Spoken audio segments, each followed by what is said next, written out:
Hello and welcome to Australian Transformers Weekly. We are bringing you Transformers news from around the world and across Australia. This is episode 266. We're recording live on Friday, December the 9th, 2022. It is our 2022 finale tonight and we have a full house.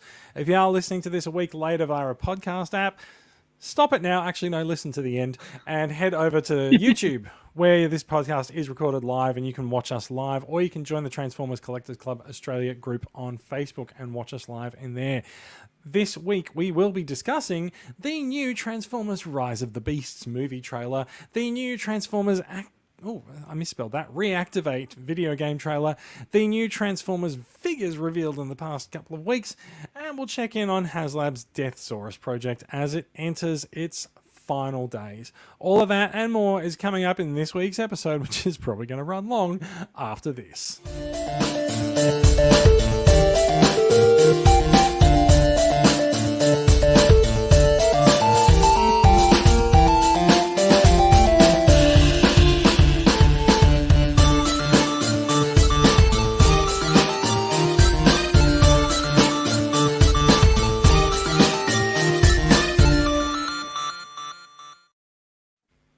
Hello and welcome. I'm Jason. Joining me tonight, we have.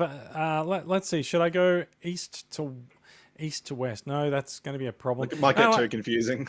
It might get a bit too confusing because we have. To be honest, I'm not really sure whether Canberra or Western Sydney is more west. Max, how are you doing? Coming to us from Adelaide. Save me from my lack of geography skills. How's it going? Adelaide by default. Yeah, it's all right. It's freezing cold. Doesn't really feel like summer, but we've got Transformers, so I'm happy. Look, you're easy to please. I'm very easy to please. I've been on cloud nine all week. Very good. Yeah. Going in order of person I have seen the least recently, Daria coming to us from Canberra. How are you doing? Oh yeah, we're doing pretty good down here. Also got a snap bit of cold tonight, but I don't even understand how it works anymore.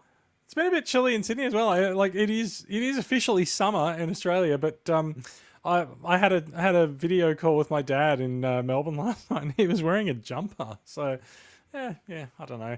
Now, to be clear, do you have Transformers there, and you're happy as well? I also have Transformers. They're just not in shot at the moment, but I'm quite happy about my Transformers. Good. We do have a comment already from the chat room asking what is written on your shirt. What have you got there? Glitter music. No, you're gonna have to read it out. Yeah. Glitter music. Choreo. Glitter and choreo. Music and choreo and routines and sequins and rhinestones. Very nice. Sounds like the ingredients for a Good Friday night. For those listening on the audio, it's written in that Helvetica X and Y and Z and etc. style. And very nice. Sounds like the makings of the Australian Powerpuff Girls. It's one of my burlesque souvenir shirts. Oh, very nice. Cool. Yes. The other voice that you hear there is, and the person on the podcast that I have seen most recently, as in at dinner about an hour ago, Mikey coming to us from Western Sydney. How are you doing, mate? Yeah, no, you're talking about the weather because today I was happily taking a dog for a walk in about 22 degree, I'd say heat. And then coming to a point this evening where we were outside having gelato and I was freezing my everything off. So yeah, it was quite cold. The weather did turn a bit this evening. It appears that Australia is not quite ready to commit to being full summer yet, but no. Give it a chance. I think I did mention in the intro, this is the last episode of ATFW for the year. Very soon after this episode is recorded and published, I will be jetting off to the UK, and it's very difficult. It's very difficult to record a podcast in the UK because there's kids running around the house. Daria has suddenly dropped off. I don't really know what's happened there, but it's going to get very difficult to record if Daria is not with us as well. But we'll see. I'm sure Daria will return shortly and. There we go. Daria is a spinning wheel. Yep, very good, very good. Interesting. I wonder if Daria is having internet issues down there. I mean, it is the ATC. It is the ACT. The ATC, whatever. The ATC. I don't know. There we go. Daria's back. Welcome back, Daria. Nope. No, nothing. Nope. Daria's lagged Oh, yeah. horribly lagged. What's I mean, I've happened? gone a couple years and my internet's been fixed, and now someone else had to pick up the slack. Mm-hmm. We lost Jason. How are you doing there, Daria? I'm good. I could Oh, see very everyone good. except you. Oh, that's all right. You don't really need to see me as That's long as you probably see more the of a screen share blessing. when it happens. Yeah. I mean, I wasn't going to go that far. Thanks, Mikey. Where's the kick button?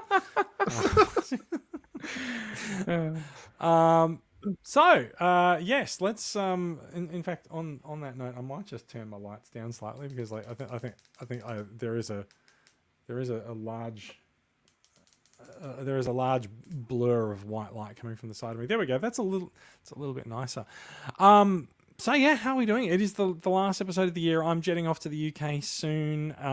Everyone's heading into the silly season. Everyone gets busy at the end of the year. I've been busy for the last month. That's why we haven't really had that much of a podcast to talk about. Our apologies for that. But yeah, there's been a lot happen in Transformers land. There's been a few releases and a few new toys come around. Like, what has everyone been up to in the intervening month? Don't everyone just go at once.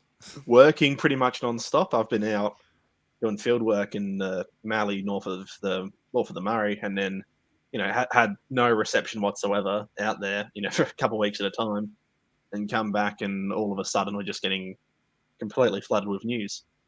So yeah, it's usually being the business end of the year. It's usually a little bit quiet on new toy news, but nope, they're going at it this year. We'll see what They're happens. hitting us hard. They are. We might go off. We might go off and start a little bit on the news front. I'm gonna bring in the screen share so that everyone knows the main topic of tonight. It is going to be Transformers: Rise of the Beasts, and I'm sorry, I think I may have actually grabbed this logo from the Canadian version of the website, but yeah. Oh well, that's all right. We'll run with it. Local releases are going to be up first. We have the big guy. The big guy has landed in Australia, and we are talking. And, I was going to say I'll put the screen share in, but actually I'm going to bring Max up because Max, you've got the big Victory Saber dude in your hand on your desk, and hanging out there with you. I'll swap that around there. Show us the big fella. Are we getting into it now? We're going. Yeah, let's get into it full now. into it. Okay. It's massive news. Victory Saber is here. So you've got it. Mikey's got it. I've got it. I don't know if Daria's got it. Have you got him on order, Daria?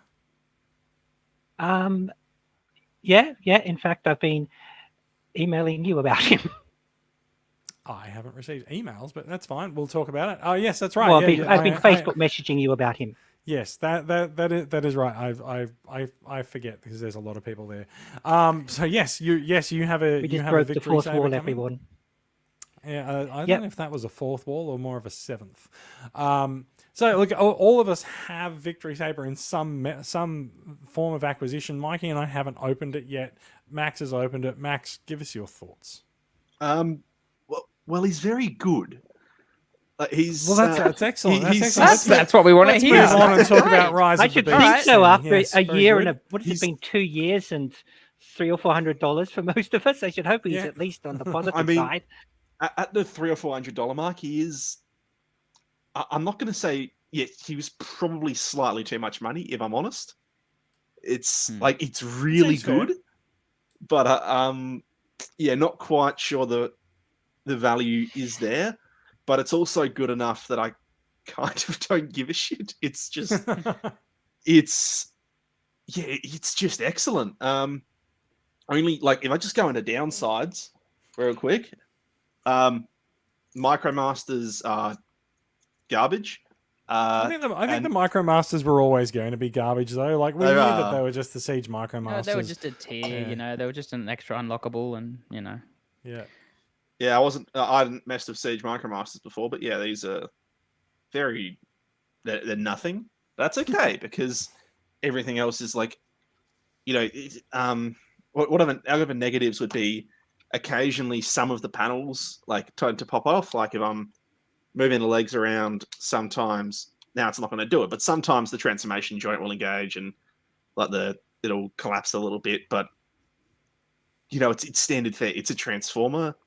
These things happen. It's like any sort of standard, like the issues that are present are literally just that sort of stuff, which is present on every single Transformers figure ever made. Fair, yeah. And there are a couple of little paint flecks here and there, but otherwise, it's.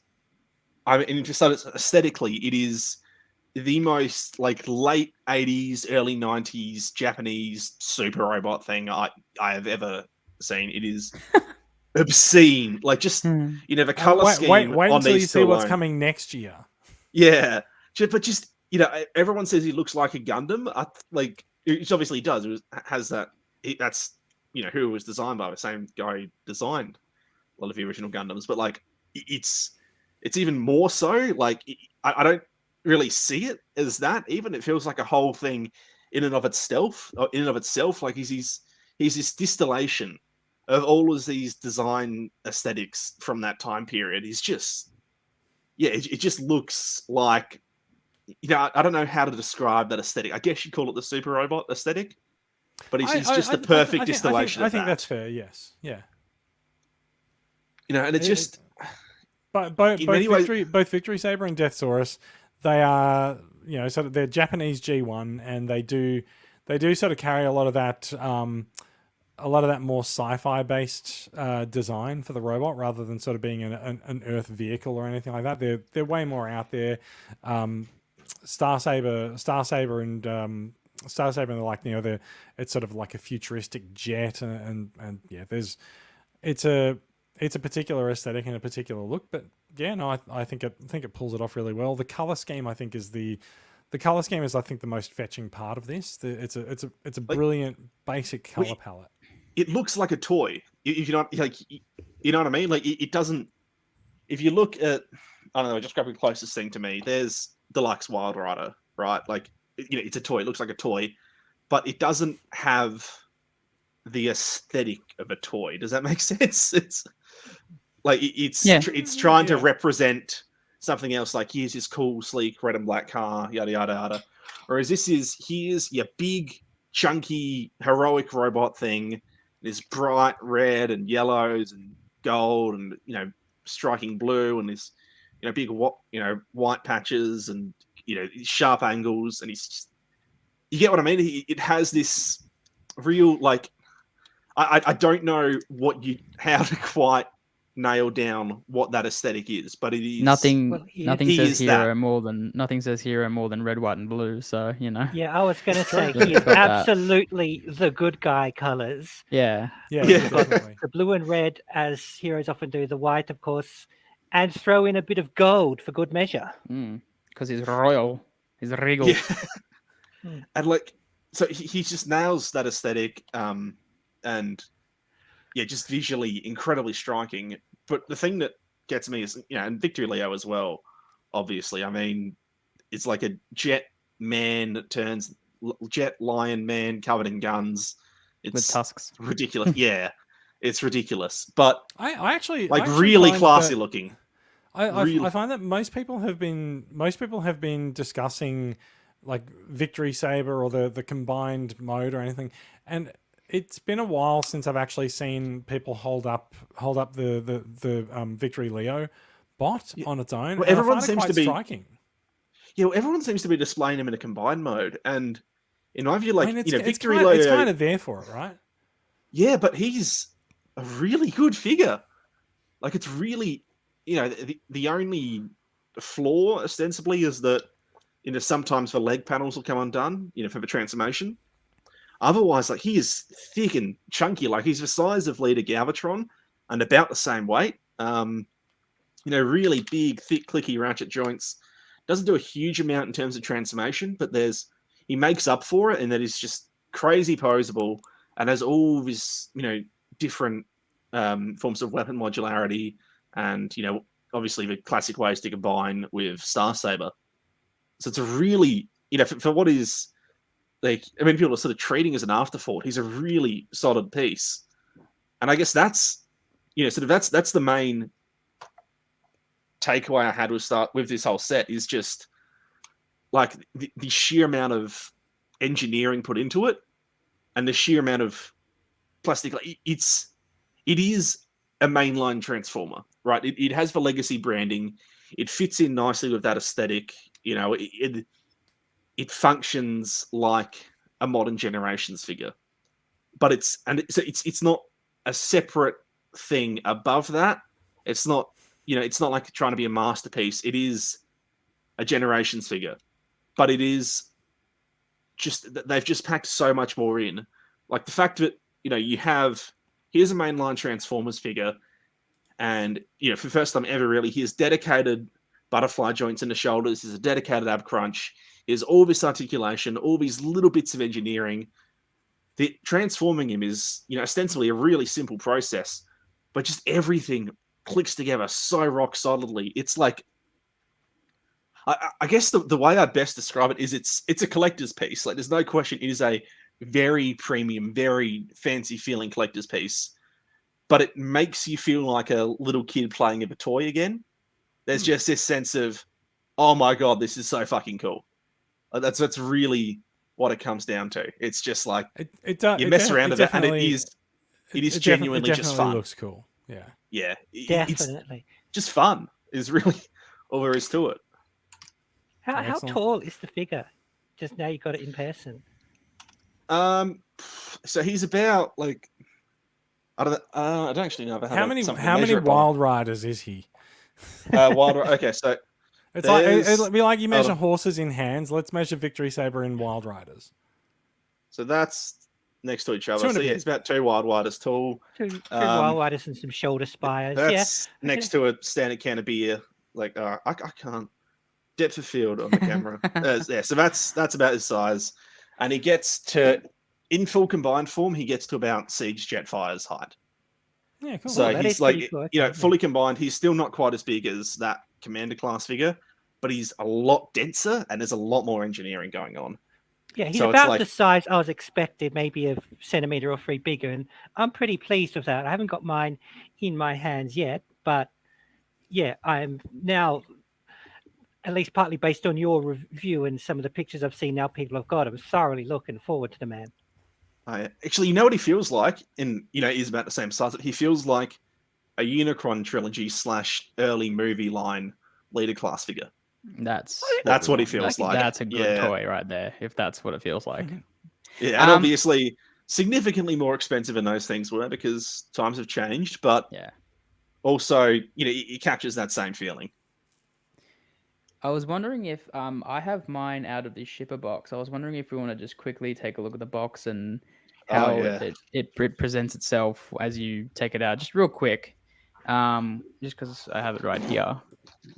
Oh, you've got that ready to go? Yeah. Yep. Mikey's about to pick it up. Yeah, sweet. I will just say, like, the volume of stuff that's shipped, like, it's a 2 kilogram Transformer. It's pretty much the first time we've seen such a big and heavy Transformer that isn't Unicron.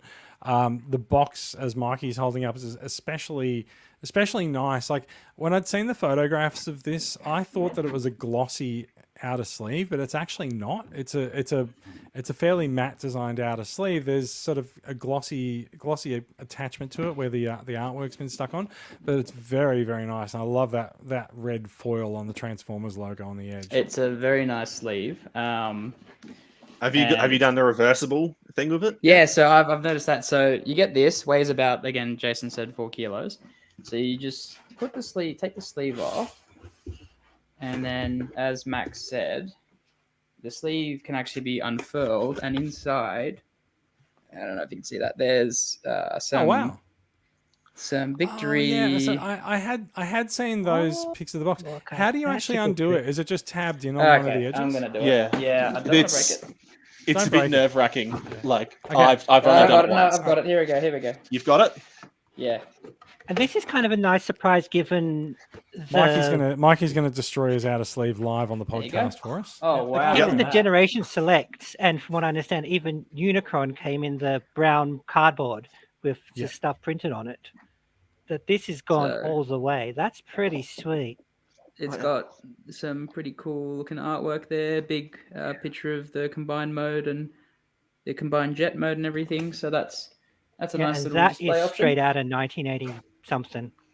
Yeah, it looks like to be a very good sort of retro style box display. You've got your instructions with, it looks like stickers. Have you applied whatever these stickers are, Max? No, so they're he uses a mix of ABS and POM plastic. So a lot of the like really important structural joints. So if you see like top down there, a lot of his grey and blue pieces here, which are where the armpit joints are and a lot of the transformation connectors, they're a harder POM plastic, and they in hand it feels really really subtle, like it's a well put together thing. But what I didn't realize is that stuff doesn't paint too well. So the rest of the figure is covered in paint. But on Victory Leo, this front part of the wings is an ABS plastic, whereas his larger sections on the back, this is a POM, from what I understand. Right. And so they could, from what I understand, I could be wrong about this, but this is harder to paint. So when they've left in 2 red stickers so that you can replicate this red detailing here on the back. Oh, so you've not done it? No, I never put stickers on because I'm always terrified of screwing it up. I'm very similar. I never put stickers on anything there either. So Mikey, you want to give us the out of box look here? So it's just a red box. I think it might have. I just got your standard things on the bottom and Victory on the top. Then you're greeted by this this poster card. It's just a nice little piece of cardboard that has. Oh, that is cool. Yeah. So you got Deathsaurus up here, which was our sneak at our next HasLab project, and then you got Star Saber and Victory Leo and the 2 little MicroMasters that no one gives a shit about. But that's pretty cool. You can put that on your wall, I guess. That's another. You got lots of display pieces with this set, and then you have your. I guess this whole tray wouldn't have been included if we all didn't band together and fully back this project. So this first tray, I'm guessing, was probably not going to be included if we didn't. So you've got your shield, your flight stand. Actually, the guns are part of the toy. So, and there is the sword. So yeah. But yeah, that's mostly all of the, So it's an inner tray with all the accessories on it, and when you remove the inner tray, you get the bots underneath it, right? Yeah, so inner tray, which you just remove, and very nicely presented, I think, are your lovely 2 robots. So you've got Victory Leo, Star Saber, and your 2 MicroMasters. They're just held in by your typical plastic straps. You also do have your cannon with the large cannon, which is also, which was a unlocked tier as well. But yeah, the reason why I was keen to have a look at this was just because we have heard some unfortunate stories of people having QC or paint errors on their figures, whereas mine. Just taking a quick scan. It's the moment of truth. It is. I will pick that up there. So I would say that there's been a larger than I would say is pleasant or expected or good to see number of people who've complained about issues with their figures, and some of the issues are sort of flaky paint. Some of them is some damage from the plastic ties holding the figure into the box, which I think on the balance of it is probably a poor decision. There's also been some just blue paint splotches that seem to have been spread across some of the legs of the figure. I think that's quite unfortunate. We saw a terrible one from Brody Jaxius in the TCCA Facebook group this week. And was that the one where it just looked like someone had scribbled pen over his leg? Yes. Oh God! Imagine paying as much as you did for this and receiving that. That's not on. That's my big fear. It's just opening this up and look, this thing that I paid almost $400+ for is defective and right out of the box. So I can see. Look, this. Sorry, just before we go on, this is probably a bad idea. They probably could have put like a bit of tissue paper or something over this because you've got this kind of painted chrome part or whatever it is here on the chest, and there's 2 straps going over, 2 of the plastic straps going over that. The most common defect I think I've seen is those plastic straps actually rubbing the chrome off. Yeah. That's what it seems like. Yeah. It's So- where those That's what things that's overlap. from. And also, I've Yeah, only and- seen yeah, the results. Because it's So on both- both makes perfect figures. sense. both figures have the X kind of straps across their chest, and they both have chrome. That's probably pretty poor on their part, because I can see that's Yeah, I definitely think it's a I've just I think noticed it's a something. poor decision. Yeah. Okay, I have some. It's not end of the world, but I've got on I don't know if you'll be able to see on my Victory Leo there is some gold paint splotch near his chesting, but it's like, yeah, it's not too bad. I mean, if that's the worst thing that I have on this thing, then I'll count myself lucky. Yeah, look, it's an interesting question. It is a far more expensive transformer than we're used to seeing, and I do think that there's an expectation from people that it doesn't carry issues that we're used to seeing on cheaper transformers. People will often rationalize QC issues and say, well, it's a $30 figure. Well, this one's a $400 figure, so you kind of don't expect there to be notable QC problems.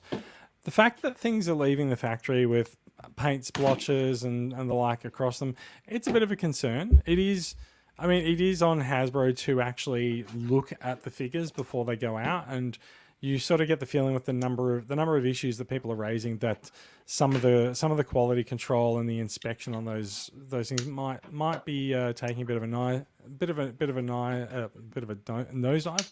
And it might also be, I feel like it's a bit of a rush because I think they wanted to get this out for Deathsaurus. That is a misstep if that's true, and it's an entirely an own goal on Hasbro's part, because the Deathsaurus campaign could have waited until Victory Saber was ready to go. But we are where we are, and I will just note that if you do have issues with these guys, I mean, if you're in Australia, you've probably gotten them from EB Games. Take it up with EB Games and see what they can do for you. I think it's probably time that we move on from Victory Saber and get back into some of the news cycle and the local release news. We did start off by saying Victory Saber is the big release at the moment. Very quickly, I'll run through some of the other stuff that's come out in the intervening month. Studio Series Wave with Hot Rod and Crosshairs, The Fallen and 86 Rumble and Dark of the Moon Laserbeak. That is out at a number of retailers. I think it's in Big W stores. I think it's in JB Hi-Fi stores. We've also seen Legacy Wave 3 Deluxes hit Australian retail at I think Kmart.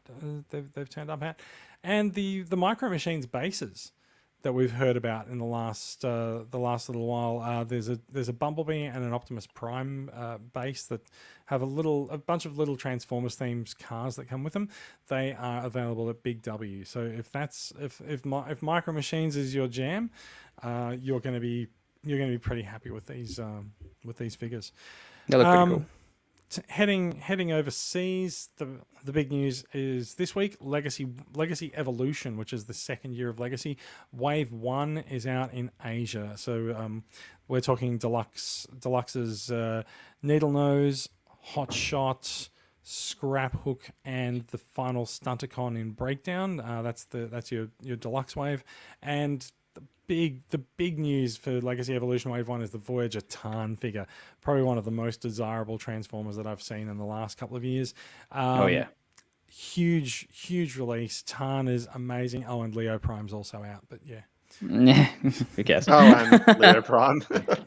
Oh, look, Yeah. it looks amazing for a Leo combo Leo Prime, but like, Oh, it looks fantastic. It's just we've had plenty of those type of figures. We've never had a Tarn. Well, we have had Tarn figures, but they've never been able to transform. And I've always found that a bit of a sin, because Tarn is the guy that's known to transform so regularly that he burns out his own T-Cog, and then he goes and kills people and steals theirs and puts them in him. So the fact that we haven't had an actual transforming Tarn until now is pretty crap, but it's good that we've got one that looks this good. So, happy. It looks fantastic. I think it's going to be one of the highlights of the year, and it's coming out really early. Before we move on to movie news, I do want to, because we already talked a little bit about Victory Saber, I do want to check in on Deathsaurus. Deathsaurus is the HasLab project that it's Victory Saber's companion, his equal and opposite, and he is 3 days away from being funded, or from being from the completion of his campaign. It's currently at 15,000 backers. It is funded. Its target was 11,000 backers, so we're definitely getting a Deathsaurus.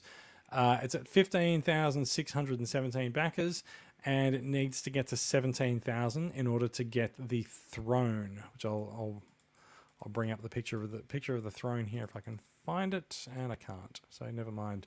The throne if you scroll down, he'll be there. Yeah, throne will be down here somewhere. So 17,000 backers. Now I do think that with 3 days to go and at 15,600 backers, I think there's 15,600. Yes. It was at like 4,900 last night. Yeah, bloody oath we're going to get it. Far out. Do you mean 14,000? Yeah, what did I say? 4,000. 4,000. Okay, yeah, okay. If it was at 4,000, then wow, people really picked up. No, it was at 14,000, I think 900 when I checked it last night, and then it's picked up by 700 since then. 700. So yeah, look, I mean, wow. you do often see a last minute rush at the end of a crowdfunding campaign. So I think this is fairly guaranteed to hit 17,000. Looking forward to it. The throne is there at 17,000. The throne certainly looks weird, but whatever. Nah, it looks cool. It's the Emperor of Destruction's little chair. Flesh So couch. Flesh couch, yeah. I Yeah, can flesh dig it. couch. Slouch. Yeah. Look, I I actually really like the bow and arrow weapon as well. Yeah, the bow and arrow mode. That's the little tiger's weapon mode. I'm just ecstatic that it reached the living metal destroying cannon phase, which is the first tier. That we get the mace and the living metal destroying cannon. Oh, it's such a weird name. Yeah, the cannon looks absolutely fantastic. It's crazy, and it can be transformed in different ways, and you also get the blast effects. But the giant robot chicken monster can carry a gun now, which is every little boy's dream, I guess. Now I have a machine gun. Ha ha ha. Now we can go fight Godzilla, but have an advantage. Now I can see the dino chicken off the gun. There we go. The dino chicken Godzilla thing. But yeah, he's got the mace. He's got the living metal destroying cannon. It looks amazing. Blast effects. So I'm just happy that we got to this. It's only just a bonus if we get the throne, because although I do think we will get it. Rob says please don't let the Chickensaurus thing be the gun be the thing that changes my mind. I don't want to be that person. Rob says the chair is there simply for the catbot to sleep on. Yeah. And the bird to perch on. The bird can actually the bird breast partner, whatever they're calling it. They're not calling them breast partners anymore. They're now called chest partners. Chest masters. Chest masters instead of breast masters. Which I'll put them definitely sounds worse. That's much worse. Yeah, I'm putting them next to Slug. Yeah. But the little bird can perch atop the chair, which is pretty cool. And again, you can have the little cat dude just chill out on the chair, whilst Deathsaurus looks angrily at him as he wants to sit there. So yeah. But it just looks great. Yeah, very, very, very, very much looking forward to getting this guy. Also, just like Victory Saber, don't really know much about the source material. May learn, may not, but we'll have a fun time tracking the project over the next year or so. I feel like once this is all said and done, I'm going to have spent nearly $1,000 on Victory figures, so I should probably watch it. Probably watch it at some point. Yes, that's right. It's the intro is really fun. The intro song is quite a fun song, the Victory song. So you should at least check that out. Yeah, I mostly know them from Transmasters UK and IDW, respectively, where at least one of them had a very different personality. Well, that's true. That's true. IDW has inspired angry commenters on every single post I've ever seen about HasLab Star Saber. Well, I was also thinking of the Transmasters Star Saber, because I was into their stuff for ages, their semi-official fiction, and in that he becomes like I won't make a real world comparison, but he becomes the cult of personality, then just the dictator of Cybertron in one of the near future story eras. Are you saying he might be Elon Musk? Okay, that wasn't where I was going to go. No, he's far too competent for that. Yeah, fair Are enough. these people angry because Primus hates them? Why not? Okay. All right. I think it's enough with the crowdfunding for now. By the time the next episode rolls around next year, we will know the precise number at which this crowdfund ended at. But I'm pretty confident at this point that it's going to smash that 17,000 figure limit. Which means it is time to go back to talking about Rise of the Beasts, which was our headline for tonight. We're now 36 minutes into the show and we haven't talked about Rise of the Beasts at all. It's been a big week. It has been a big week. So we've had the Rise of the Beasts trailer for about a week now, and we've had time to digest it and think and sit on it. And so I'm not even sure really how to come at this. Like, I think every single person who's watching the show has probably watched the trailer. Paramount has actually said that this trailer has outperformed all of their other trailers. Their previous record holder for like most watched trailer was Top Gun Maverick. You know how well Top Gun Maverick went. Yeah. And this has actually, in terms of trailer performance, I mean, performance of a trailer is not really. It's not indicative of much of anything, really. It's like more people watch this video on YouTube and where it's not monetized, so yippee. But it does sort of give you a bit of an indication of the interest that's out there the hype for the movie. So you're telling me out of it's the most successful trailer that Paramount's ever had online. Oh, even more than any of the previous Transformer films as well. Absolutely. Wow, that's impressive. Well, it's the thing, people, I've been reading the comments because those views have been held by me because I've watched this like 7 times an hour, like 7 times an hour each day. So I adore this trailer. I'm just getting an update from Paramount. They've deduped the traffic and it's now fighting with trolls for popularity. But yeah, after they've removed your views from it. Thank you. Thank you. So it's for that comment before. I watched this. I've been watching reactions to this trailer because I like seeing people's thoughts on it and stuff.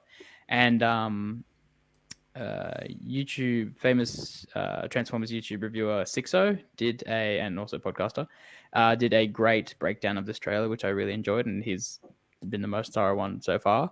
But yeah, as we're going to talk about, it's just a really fun trailer, and there's quite a bit to talk about.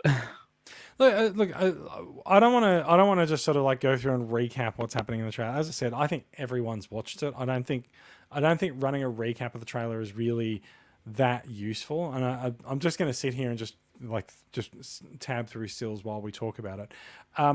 The best thing that I've heard in terms of happiness for this trailer is that it's wall-to-wall Transformers. Like the Michael Bay movies they had a lot of human stuff in them because they saved the budget, and they didn't have to spend so much having on-screen Transformers. This trailer is all Transformers all the time. We've seen new characters introduced, we've seen new alt modes introduced. There's a lot of stuff going on. We've got a good amount of Autobots on screen. We know who the main Autobot cast is as a result of this. The still that's up at the moment, I love the fact that we actually have finally remembered that Mirage can do holograms here. Very cool. Very cool. Possibly less cool when he kills the cop who's chasing him by head-on collision, but we'll see. That is funny that you mentioned that, because I heard ACAB. I heard Mirage being described as Mirage is in Jazz's alt mode with Hound's abilities. Because technically, holograms was Hound's abilities, and Mirage's was like turning invisible. But like it totally makes right. It's right there in his name. It's Mirage, not invisible. Yeah, but no, I'm saying it totally makes sense that he can do this. It's not. It's in his way original bio that he could project other hymns. Yeah. Okay. And appear to be. Yeah. So it's not just random holograms. It's himself. But yeah. I'm going to stop on this one because I know Mikey definitely wants to speak to this speak to this shot. I've seen a lot of reactions to this trailer, and to all the Transformers fans that I've seen that have watched this trailer said that this is their favorite part of the whole trailer. And just seeing Bumblebee for the first time meet up with Cheetor and them just driving and running together is just, this is the first time we see Cheetor, see what he looks like. And Bumblebee in his new off-road, bizarre off-road Camaro mode thing. It's just a really, really cool still. It's really cool scene, and just to finally have quite impressive Beast Wars representation, and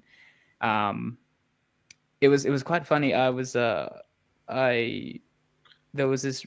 If people have been watching the new Netflix show Wednesday, the main actress is called Jenna Ortega, and she was talking about the trailer. She's just like, oh yeah, it's really cool. It looks really cool. Beast Wars is awesome. And it's like, I really hope Rat Trap's in it. I'm just like, oh, how cool! This famous person knows who Rat Trap is and what the Beast Wars are. So one of us. Yeah, exactly. So. Wednesday Addams is one of us. Wednesday Addams is one of us, which kind of makes sense. It's exciting, and it's this frame right here would just be really cool wallpaper because it just sums up it just shows, I don't know, just the awesomeness of the awesome evolution of Transformers. From classic Bay to Beast Wars, and it's just. I love it. I just think it's stunning. Speaking to this frame in particular, there's a couple of things that have stood out to me as I've sort of been stepping through these frames.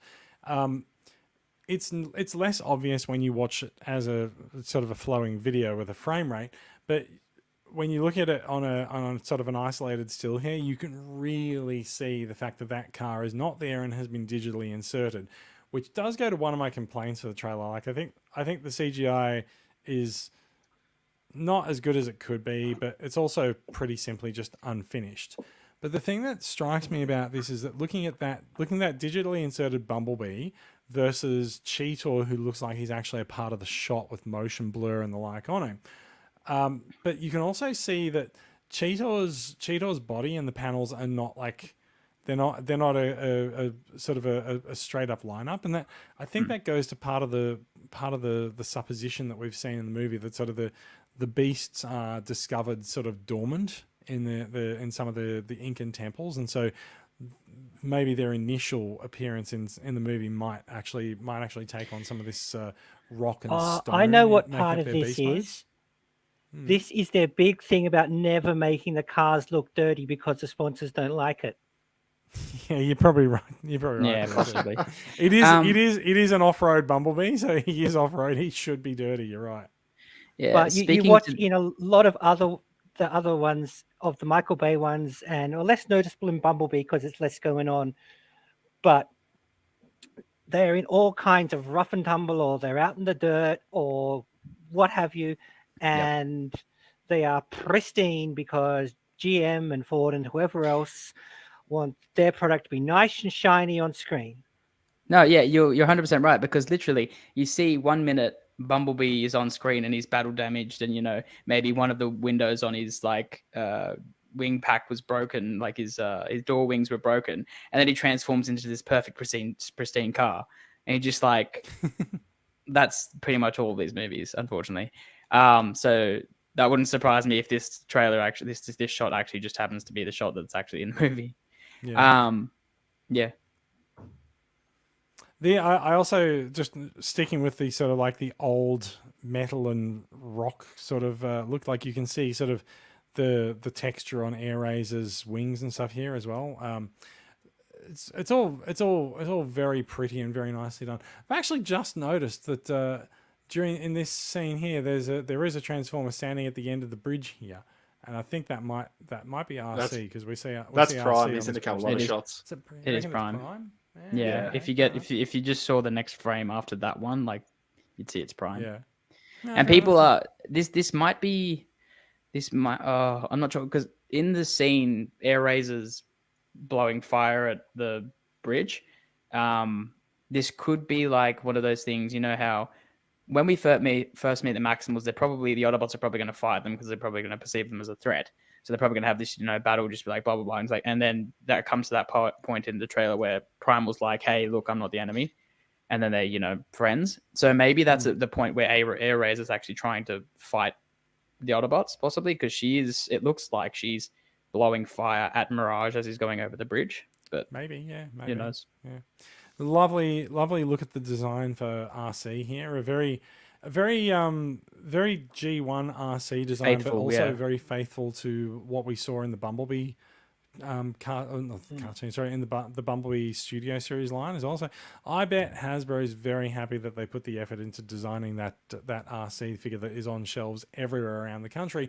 Because I think once this movie comes out, it's going to fly off those shelves. I think I hope it does because there's so many of them. There's a lot of them. This shot here, this is one of the shots that this is one of the shots that just doesn't do it for me, and I've been shouted at for just looking at this and just going like it's kind of shit CGI, like it's not composited properly and everything. Like the road is fake, the vehicle is fake, the robot shock horror is fake, the explosion's fake. No, it's like what's actually real in this shot? I don't know. It may as well just it's all computer animated. It's clearly not finished. It's not how it will look in the full movie, I'm sure. So fair enough, but yeah, people have shouted at me for. I love that scene, man. I just think it's so cool. Look, when it comes to the CGI, the way I see it is, you said earlier, Jason, that the trailer is just wall-to-wall robots, right? And in the older Bay films, particularly, it's pristine, incredible CGI for the robots, but they are also just not on screen very much. So I don't know. It may just be a smaller budget, but if there is a trade-off to be had between, slightly jankier CGI versus having More the actual robots on screen more, I'll take that trade-off. Yeah, no question. I think that's fair as well. I think whoever's writing the movies probably needs to be free to write Transformers movies rather than human movies with Transformers in them as well. Can I also say, you touched on this before, Jason. If you look at all of the previous trailers, including the trailer for Bumblebee, especially the first couple of trailers we got for that, you'd notice that they were heavily focused around the humans and Haley Steinfeld's characters, Sam Witwicky, and whatever the hell Marky Mark was. He was just Mark Wahlberg. It was literally they just got Mark Wahlberg into be Mark Transformers Wahlberg. With Mark Wahlberg. With Mark Wahlberg was the title. Those trailers focused heavily around those humans, and so far, this one trailer that we have so far, it's a massively long teaser trailer, and it had so much in it for a teaser trailer, which is great because we've been hungry for media on this for ages. There's hardly any humans, so that's already like a big plus in my book. And as Max said, I honestly have zero issue with the with any of the CGI. Like, call me dumb or like not well versed in how CGI is supposed to look. I think it all looks fine, and like I'm happy for it to not look, as good as the previous movie, like 100% to the previous movies. I'm if we happy get more for it robots. to not look as good as good as the previous movies if we get them on screen more often.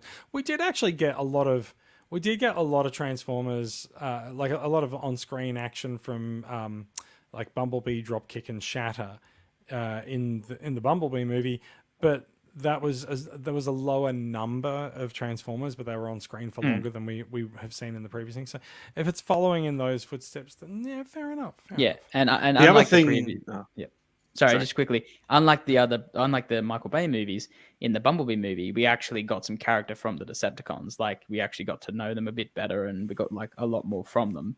And they actually did more, other than go blah blah blah, blah and just spit on people and make pee on people and all that crap. So yeah, I think it's. I like villains, so I hope and we've got a really cool villain coming up in Scourge, who's voiced by the awesome Peter Dinklage. So that's what he's doing. Yeah, so Peter Dinklage is voicing this Peter Dinklage was doing something, but not what. Yeah, so he's the main bad guy, which he's just got such a Peter Dinklage has an amazing voice. Let's just all be honest. He's got a great voice, and I think it'll be a very menacing and are you powerful expecting him scourge. to sound like Tyrion Lannister, or are we thinking something more? I think he's gonna be like, it's just gonna be a really powerful, evil voice, and he's just got like, I don't know. I just really, I loved him as Tyrion. He was in remember something how else. deep I his can't voice remember. was in Infinity War. Yes, exactly. I As forgot he played was in that. Yeah, he was the giant, like the big The dwarf giant dwarf. character? Yeah, I think they He didn't was. say as much. Well, the character in the comics is a literal dwarf, like little tiny man. But they were like, that would be offensive, so they made him giant. So they made him giant, which is fair. Yeah, Um, worked better yeah. actually in the end. yeah, I'm excited to see his debut, and I think there's some really cool voice actors that we have coming along for this movie. So yeah. Anyway, Max, go on. Yeah, it's just on the topic of, the amount of shots featuring the Transformers versus the humans. The other thing is the actual composition of the shots themselves. What really got me, I think, the last night was particularly egregious of this, was that every single conflict between the robots, every single interaction happens in the background. If you go to the final act of that movie, there's this whole fight scene that happens between a few of the Autobots, like Megatron fighting like half the cast all at once, and it entirely happens in the background. You get these little glimpses off behind Mark Wahlberg's shoulder of Hot Rod fly kicking Megatron, but it's blurred out in the background, and it's like that for the entire film and the film's proceeding. I have to admit, I blurred that out of my memory, but yeah. Yeah, what is It which just movie really- are you talking about? There's The Hot Last Rods in the Night. movie. What? No, I don't. Is there a silent X in the title? I'm not sure. Last Night. I'm not familiar. Yeah, I don't know that one. Yeah, no. I'm sorry. In all fairness, you probably couldn't see it anyway. Sorry, new movie. Who dis? But the point is, here, it's every single shot we're seeing. Here's the robots front and center. Except for this shot where the humans are center, but robots there visually. Except for the tiny part where they are. Yeah, but you know what I mean. Here's a clear look at the cast and what they are doing. It's not. Here's your Transformer, off blurred out in the background doing something cool, but you can barely see it. It's like, no, here's what you came here to see, and there it is, right on screen in front of you. Yeah.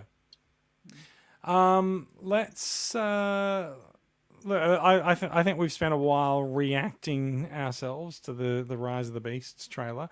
Let's try to bring it to a bit of a close. Does the Rise of the Beasts trailer make you more excited for the movie? I feel like the answer is yes. Daria, what do you reckon? Definitely a yes. Certainly, I am more excited about this than I was the last handful of Bay films. I definitely see some connective tissue with Bumblebee, which I thought was a great improvement on that film that may or may not have existed. We just didn't speak of. So yeah, so far so good on this one. I mean, I'm still at the live action Transformers film. Take it with a grain of salt till I see it, thanks to Mr. Bay and friends. But I'm conditionally excited. How's that? Yeah, fair enough too. Max, how about yourself? Yeah, I've got little nitpicks, if you a lot of little things Prime looks weird. He just looks weird. Every character seems to have these arm tube guns, which are just kind of odd looking. But otherwise, of the arm tubes.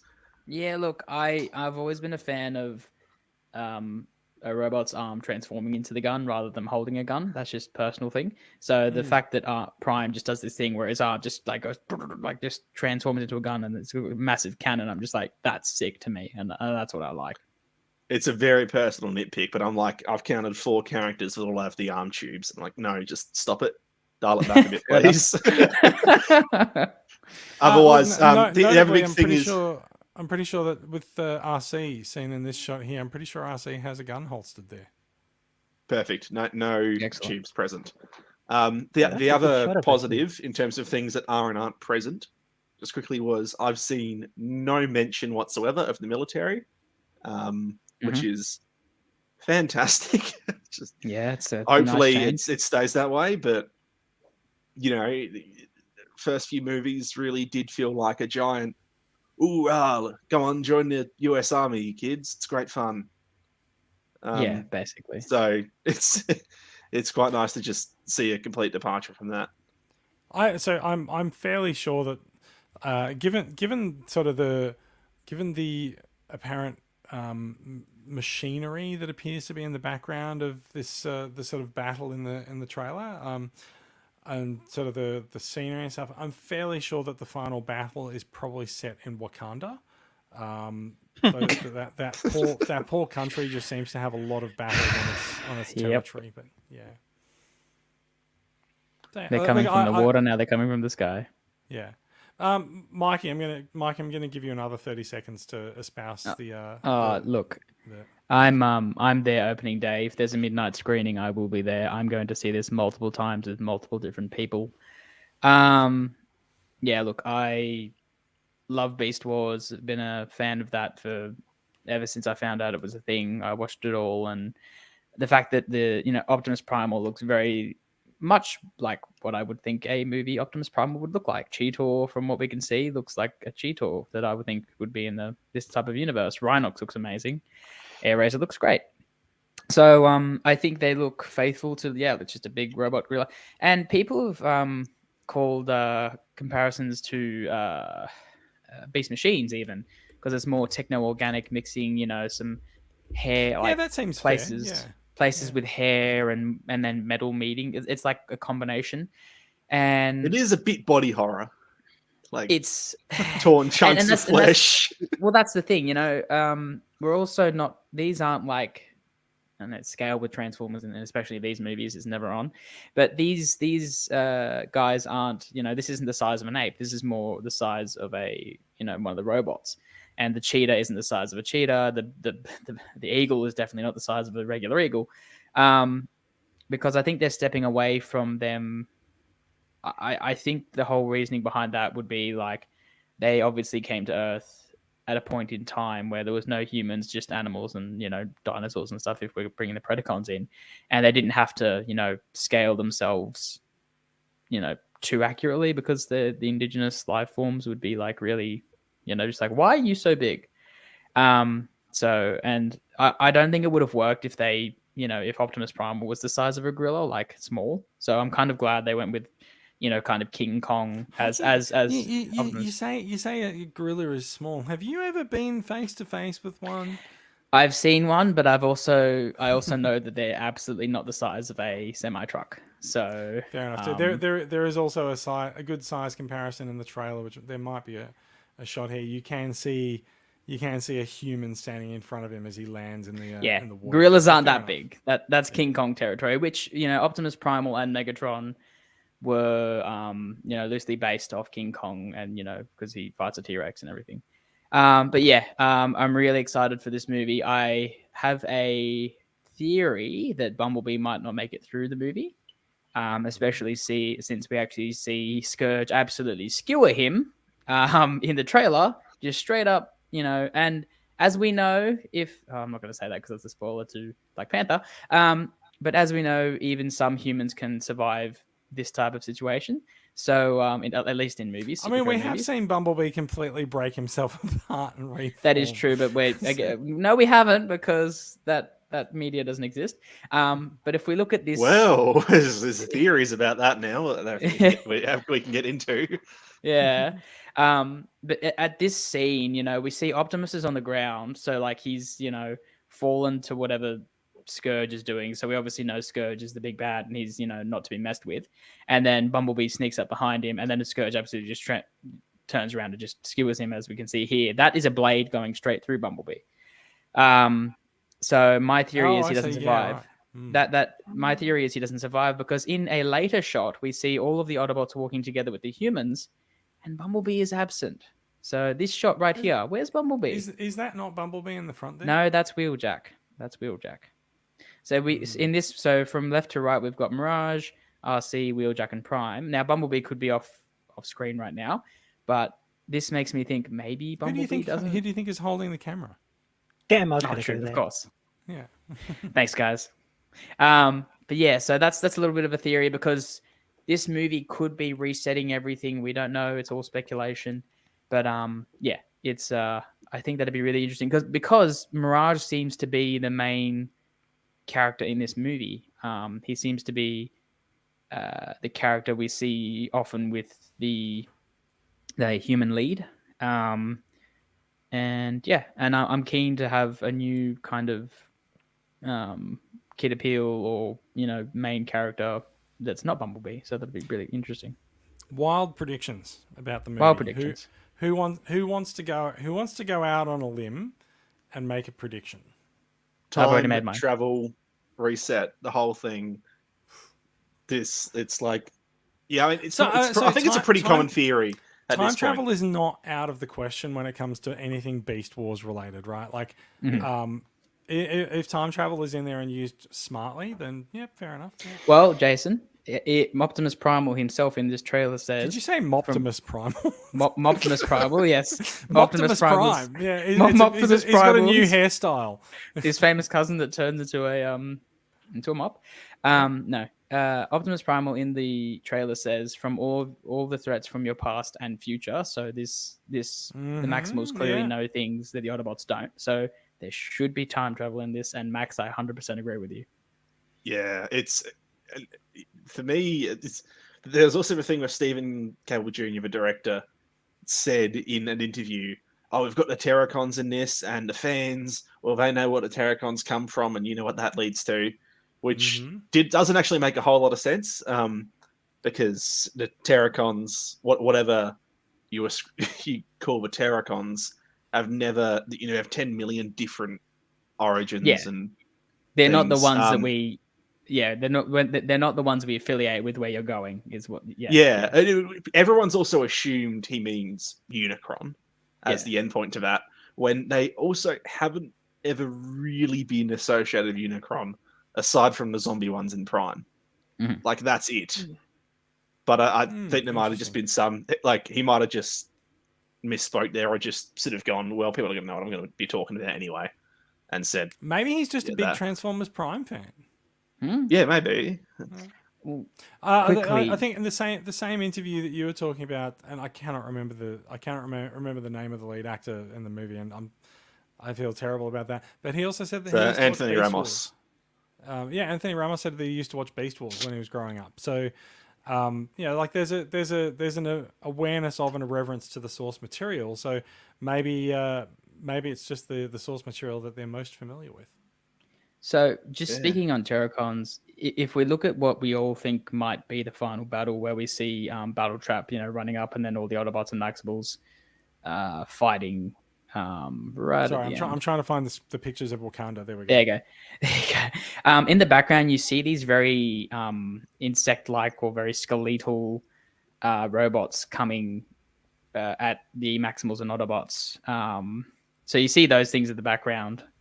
There's not really a good lot of them in the screen caps here. But if you go to the other screen cap story, the screen caps. Yeah. They're thought to be the prime Terracons, so like the actual zombies brought back to life, and actual zombies, in a Transformers movie. So we might actually have zombie Terracons as, and to me, Battletrap already looks very, his face is just a glowing red thing, so he just like, he could just be the leader of the zombie bots, he's along already with halfway to undead. Yeah, he probably already is dead. He's probably been brought back to life. He looks bloody evil. That's great. He looks amazing. And I just pray we get some characterization out of him, because him and Nightbird, I think, could just be really cool villains. But it looks like we're going to have an army of the undead versus Maximals and Autobots. So that'll be our final battle, in what I think. Oh, it's definitely going to be interesting to see where we go plot wise. There's a couple of things that I will throw out that I've heard. I've heard that there's a lot of Beast Wars characters in this movie. Like, we've seen maybe 4 or 5. I've heard that there's a lot now. It doesn't necessarily mean that they all have voice cast or they've all got speaking roles, but a lot of them could be background characters. I mean, in the trailer here, like, what have we got? We've got, obviously there's Cheetor. We've seen there's Rhinox, there's Primal, and Air Razor, but we are also hearing that there's a lot more characters in there as well. Someone called Freak, apparently.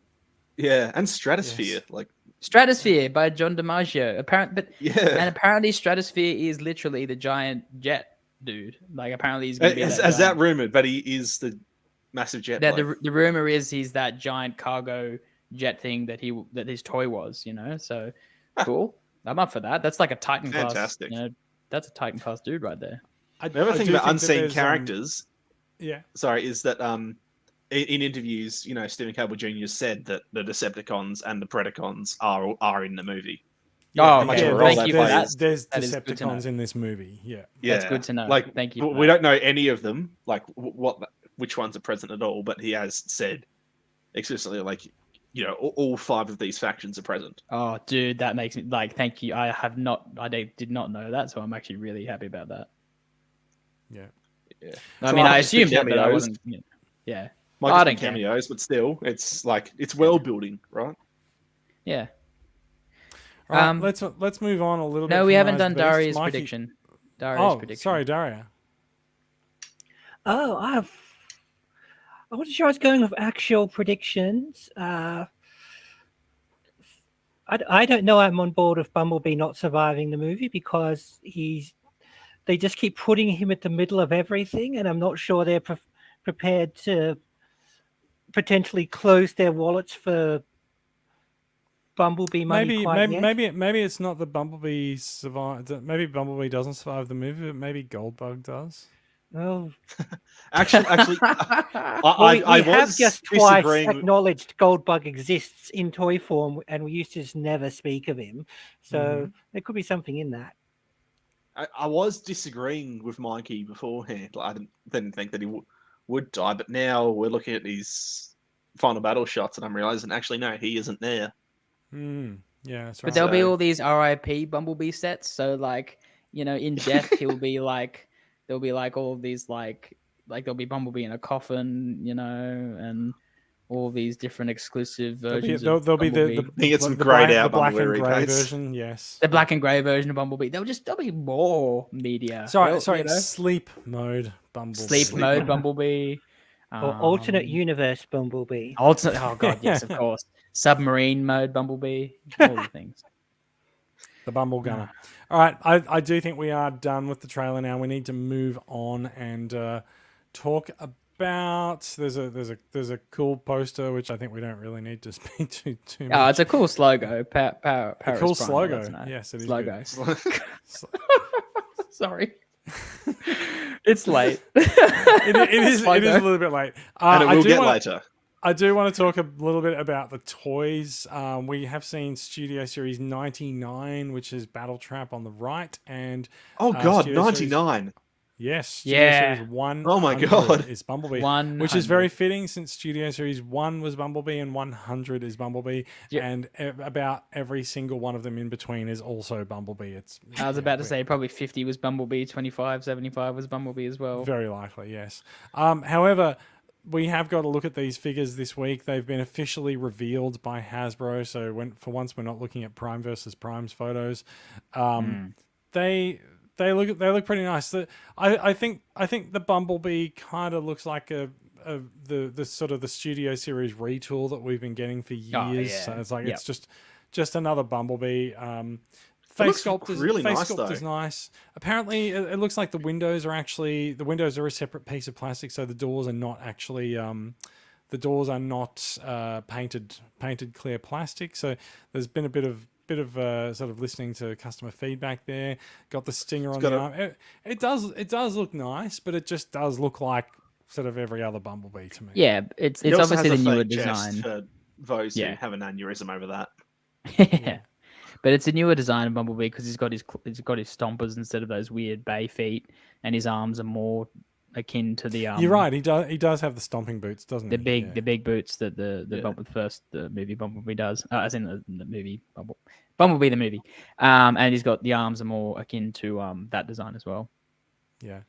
And we're Battle looking Trap's at, another look- one that if you were so inclined, you could repurpose this guy as a Junkion, I'd say. Definitely, yeah, I can see that. I reckon you might be onto something there, and I wonder. We've seen that the legacy listings for 2023 have 3 deluxe Junkions and 1 Voyager Junkion. I do wonder whether the Voyager Junkion might be based on Battle Trap. But I do We'll- pray the we'll Voyager see. one is a animated akin garbage truck. That'd be great. I love the call out to Bernie's on the side of Battle Trap. Which there. that's really cool. sweet. Yeah, that is that's actually a nice. really nice callback. Yeah, I like that. Yeah, you can't. I mean, if you were wondering whether or not this guy's good or bad, the red windscreen and windows should answer the question for you. Let's be honest, it's quite a bright color scheme, and the color scheme is not one that we're used to seeing on bad guys. So, yeah, it's a bit of an interesting design choice there. The bad guys in the live action movies have typically just been silver people made of knives. Silver insect Yeah. monster, knife monster. Yeah. It go blah blah blah blah. Yeah. So it's like this dude has a distinct color scheme and It's a colourful. distinct design. Yeah, it's colorful, but he still looks can- evil. Really, But you know, really he's- like that head design too. Going back to the trailer, all of these robots have a distinct color. They're not all just silver, so you can actually tell who's who, which is awesome. To be fair, that is, I think, an actual design choice that goes back to Age of Extinction, where we did get distinct colors for characters. Those were a and they lot didn't- more they didn't colorful just- than the previous movies. I agree. Yeah. Yes, they were.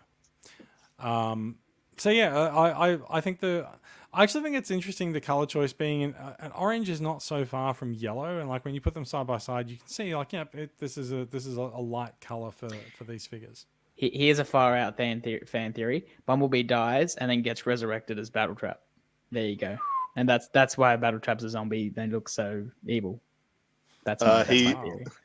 He is in the background of a scene where Bumblebee gets stabbed. Oh, that's So, yeah. but there's time travel, He's so a- anything. he's a Wibbly portal. wobbly, timey wimey stuff. Exactly. Like in Legopolis. I think Battletrap is a toy that like I don't even collect this line anymore, but Battletrap looks like a toy worth getting. Yeah. Very good. Yeah. I do occasionally pick up non 86 Studio Series figures. I've got a couple from Bumblebee, and I might end up with a couple from this as well. We'll see how we go.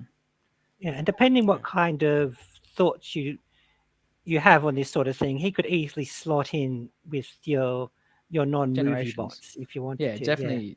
definitely a generation design to him, just more mechanical, which is fine. Yeah. All right. So that I think is actually finally it for Rise of the Beast. We have spent a good amount of time on Rise of the Beast. Now it is time to talk about the other thing that the other trailer that came out this week and surprised us all this afternoon. It is the trailer for Transformers Reactivate, a new game coming to PC and consoles. And I say it surprised everyone because we'd heard going back about a year or so ago that there was a game called Transformers Rise that was in development from I can't remember the name. It was Critical something. I can't remember the name of all of these. Critical Hit. Certain Affinity. Certain Affinity, Critical thing. Yes, Certain Affinity had a Transformers game in the offing, and then it went dormant. We had heard rumors of a line of toys referred to as Transformers Shine, and then there's of course a video game called Transformers Rise. Rise and Shine kind of go together. The Shine toy line seems to have disappeared as apparently did the game. We also heard last week there's been a number of high profile leaks of a Transformers game of some kind. People have assumed it's an MMO, but it appears, according to the information that we got from Reactivate's launch today, that it's an up to 4-player online game. there's a great focus on humans in the trailer, and we don't actually see much of any Transformers until sort of the very end, when it appears that whatever the humans have been working on has woken up and looks at its hand and apparently appears to be Bumblebee. There's a lot of we complain a lot about the humans. The humans in the Transformers movies, but the video game people may not have received that note yet, because not only are there humans front and center in this trailer, they're all CG humans as well. I don't mind it because it's one of those teaser trailers, which is like my favorite kind of teaser trailer. Halo Infinite did like the best example of this a couple of years back, where it's it's showing you a lot of cool visuals, a lot of technical prowess. Here's your cool graphics, vague little teasers of what's going on. And then, like 90% of the way through the video, you get a bam! Oh shit, that's what it is. It's this property. It's this franchise. And so it's sort of what they've done here. You have a bunch of different shots showing vague things, and when you're just watching through it for the first time, you don't pick up on anything Transformers related. And then it gets to the end, and you go, right. There's a good reason you don't pick up on anything Transformers related. It's because there isn't anything Transformers related. There is. It's basically Ratchet and Ironhide are in it, and that's it in vehicle mode. Yeah. So when? So I'm assuming that there'll be a shot somewhere that shows them here. This thing here that is arriving is apparently the new bad guy for this game. It's called the Legion. Now it appears according to what we see in the trailer here, the Legion appears on Earth. They land. They start laying waste to things, and by the time we pick up the gameplay in the game, it seems that the Legion has won and has taken over the planet, and so you have to fight back against them. Now, there's a couple of things that we have heard. There's both Autobots and Decepticons playable in the game. Earth, like I said, looks pretty much destroyed. Like it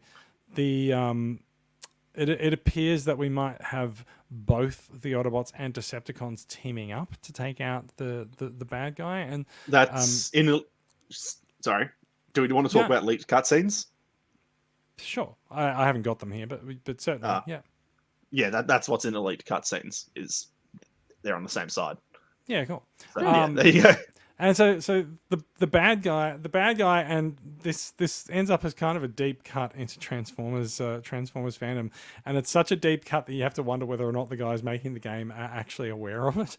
The bad guys appear to be called the Legion, and there's sort of swarms of them going on everywhere. And to be perfectly honest, this is kind of the point at which I check out a little bit in these games. Like, I don't really care about fighting some new no-name enemy that they've made up for the show. However, Transformers fans who are listening along this might have just gone, Legion?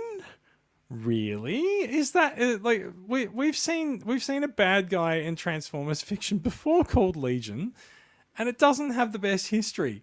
Legion was the guy who looks like Megatron but is not Megatron, who is the bad guy with, I'm just going to say, the notable tongue design in the Transformers Kiss Player tie-in media. So there's a chance that we're looking at a Kiss Player's game here. Yeah, no. The whole thing and the thing with Legion is that it is like Legion was spawned from Unicron. Like, I forget how exactly happened, but it's like Unicron's something or other spread into something or other and became Legion. Unicron spread and his these seed. things. I think they were his antibodies. Stop it. But the Legion designs here do look kind of like, glowy red and black. Like, there's not a lot of good looks at them in the screenshot here, but I do also have this pic here that does sort of show the glowy red stuff and things all over the place. I mean, to be fair, Legion is a pretty popular stock bad guy name. We'll give them that at least. That's true. Yeah, it could just be need a nameless enemy to fight. Do you know what I'm gonna throw out a really long. I'm gonna draw a really long bow here. You can see the giant machine. in the background of this, right? It's landed. It's dwarfing a city, and it's got these two legs, sort of like extending out on either side of it. Don't those legs look kind of like the thing that we just saw in Wakanda at the end of the Rise of the Beasts trailer? Actually, I was Doesn't thinking it? that Doesn't too. it? Ooh. And those guys there in the background look kind of spindly. Skinny and spindly, like the. There's a bit time for a bit of brand synergy. Maybe this I mean, like the maybe Scarface game. there's- It's a what if the movie turned out differently game. Yeah, The other- maybe we're looking at something that is not as unrelated to the franchise as we like to sort of make out. The other thing is, there's the "Are All Dead" logo there, which not logo, that's pretty the good. reference That's there. actually, that's actually why I've got this this up there. That's a nice little Easter egg there. It does, But and it also, does show, I think, that some of the artists and the people working on the game are well aware of the history of the franchise. But not But well the other aware of thing how is, big like- the Statue of Liberty's head is, because she's huge there compared to the real head. the thing is, in one of Elite cutscenes, it has Starscream begrudgingly working with the Autobots, and his like internal monologue is him saying, I don't trust Shockwave. I think Shockwave's up to something. So, maybe this could Shockwave's be a always complete up to stretch. something. But like Look, if that could be maybe he's involved with all of this Legion. bizarre Shockwave's as the main well. villain confirmed, which doesn't surprise me because if we look at the history of Shockwave, he's either the extremely loyal guy in G1 or in all the other media, he's the guy that does his own goes his own way. What's the and problem with Senator Shockwave?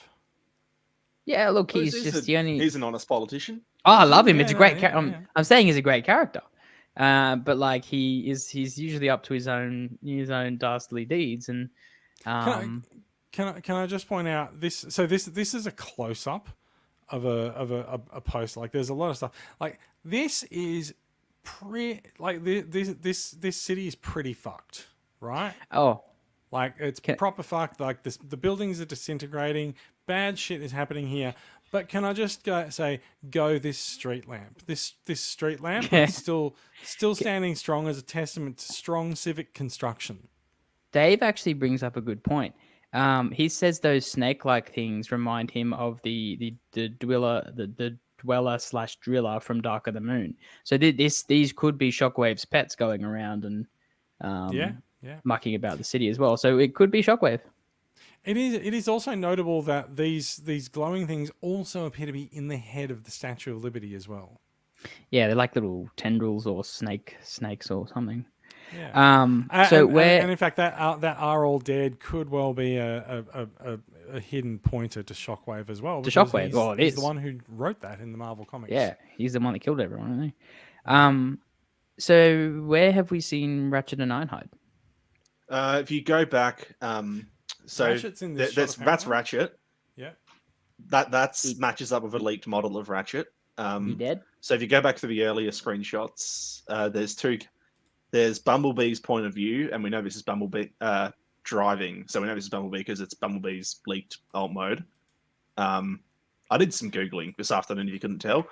But if you, so that's Bumblebee. Yeah. And then if you go back a bit, the screenshots here don't show it super clearly. So these two here, yeah, if you go left, because this is before the reveal of the trailer that it's a Transformers game. Like, because you don't find out it's a Transformers game until the end. But this is clearly Bumblebee. And then these two here, this is the same model of truck, except one is, it's not shown too clearly here, but the one on the left is a deep, consistent red color, and the other one is painted like an ambulance. Right. There's Ratchet and Ironhide. So I just thought they were just random cars with guns, but yeah, they're Transformers. Cool. Yeah. Very good. Look, it's interesting. It is early days for this game. As I said, this game was handed over from Certain Affinity to Splash Damage. And as we've been seeing a few things go around, like Splash Damage is not a company that's known for sort of working on their own stuff. They are kind of known to be a sort of a pick up the pieces and try to salvage something or make an add-on to an existing engine company. So like, there's been a bit of discussion going around from people saying like, yeah, maybe just temper your expectations a bit. It might, it's a big stab. It's going to take a big swing at the Transformers IP, and whether it's successful or not, we don't really know yet. We've got a 2-minute trailer that doesn't really have much to do with an actual Transformers in it. But we'll see what happens. It does appear over the course of the trailer that the humans are trying to reactivate, which is the name of the game, trying to reactivate Transformers. Maybe they were taken out in Legion's initial attack. Whether or not we're saying that the reactivation of those Transformers is their original selves, or if it's actually like humans taking over those Transformers forms or something, we'll see. It's the tagline in one of the taglines of the game is like, "Our last hope is the Autobots pulled from the rubble." Like, so where are you getting all this stuff from, Max? This is on the TFW thing. Yeah, there's actually been rather a lot of stuff released about the game in the last few weeks leading up to this. No one was There are really also expecting 10 this million trailer to drop leaks. today. Yeah. No one was expecting this trailer to drop today. Everyone's sort of expected that the game was dead and buried, and so that's why people have been leaking stuff about it, trying to drum up or salvage a bit of interest in it. And then the trailer came out today. I was like, oh, okay, well that's real. Do we have a release date? There's a beta next year, and that's all we know. Mm-hmm. Oh well, as now that I know that those other trucks that were firing guns are Transformers, and that should have made sense because, like, I guess from the point of view of the one that the point of view of the car that we had was a Transformer as well. That does make sense. So we've got Bumblebee being reactivated. We've got Ironhide Ratchet confirmed. And now we're all thinking that maybe Mr. Shockwave is the main villain, which I'm all up for. Yeah. We'll see. We'll see how we go. It will be interesting to see whether or not there's actually a sort of a greater tie-in with some other aspects of the franchise as well. We'll see. Yeah, it definitely looks like its own continuity, like not related to anything else. It does. So the shots at the beginning, sort of the Legion ships sort of landing and immediately sort of taking over. They actually called to mind some of the initial Decepticon takeovers from All Hail Megatron, and so like especially I think because it's showing like Times Square in New York, like it's a bit of an iconic thing to be sort of brought underfoot from Aliens. And they decapitated the Statue of Liberty. Those just like any good Cloverfield movie. Just like any good disaster movie, they destroy the hell out of the Statue of Liberty. That's true. Let's move on. The Transformers Reactivate is it's a while away. I'm sure there's going to be a lot more to come. Gets a thumbs up from me. Excellent. Does it get a thumbs up from everyone else? Yeah, I'm cautiously optimistic. Yeah, same. Yeah. Very good. Very good. Let's go back to some regular news. We have a few brief news snippets to round us out for the night. Those busy beavers over at TFW have been busy drilling into stock listings and Walmart and Target computer systems, and they have come up with Project Bear. We know that for the collaboratives, Hasbro tends to give them a Project something codename. Maverick was Project Cruise, Draculus was Project Bat, Tonkinator, Project Yellow, things like that. So Project Bear coming at some point in 2023. Everyone, would you like to start your speculation engines with what Project Bear might be? Well, there is a Bear movie out next year. Yeah, so Cocaine Bear would be an interesting movies. Collaborative. Yeah, 2 Bear movies. There's Pooh, Blood and Honey as well. So sorry, what's going on next year? Sorry, so go back to that. Did you say Blood and Honey? Yeah. Oh yes. Pooh, Blood and Honey, a horror movies featuring the Winnie the Pooh and Piglet. Yes, Amy and Christopher characters. Because it's in the public domain now. Yeah. Oh my god. Yeah, so this Yeah. might be a thing for that as well. So the best thing would be like a nice cuddly cute looking Winnie the Pooh that transforms into like a serial killer bear type thing. That'd be like the best crossover. I reckon. Sorry, I'm sorry. Just hang on a second. Mm. Hang on. I need to. It's called Pooh, Blood and Honey. Right. Plus horrible name for a movie as well. I'm sorry, but have you seen the poster for this? That's it. What the hell is going on? That's Pooh, Blood and Honey. Winnie the Pooh, Blood and Honey. Oh my! It's a bit much, isn't it? Yeah, and it's not confirmed that like I don't know if it's like dudes in a mask or apparently it's actually the characters of Winnie the Pooh and Piglet. You know, apparently what happened was the vague things that we know about it is Pooh and Piglet went rogue and they actually ate Eeyore alive, and then they've just been terrorizing the what are the woods called, the 100-acre woods or whatever, and then Christopher Robin comes back after years of neglecting them, and then they take Pooh and Piglet take their revenge on him and his many girlfriends that he brings to the house. Wow. It's just a slasher film where, you know, there's the girls in bikinis getting hacked up. And in all honesty, I'm really sorry that I actually asked for that. Yeah, so that's exactly what this crossover will be. Project Bear will be Pooh from Blood and Honey. Wow. Yeah, we've all learned something good tonight. Yeah. So I'm gonna throw in a guess from the complete opposite end of the spectrum, which is Hasbro also owns Care Bears. Yeah. And the repay potential on that, they just make one Care Bear. They could just repaint the hell out of that. So that's a great one to do. But who does it transform into? Because that sort of has, like, does it transform into a new character or does it transform into an existing character? Interesting. Maybe like it's not like the collaboratives have been existing characters. Yeah, but like maybe they turn into like, what would they turn into?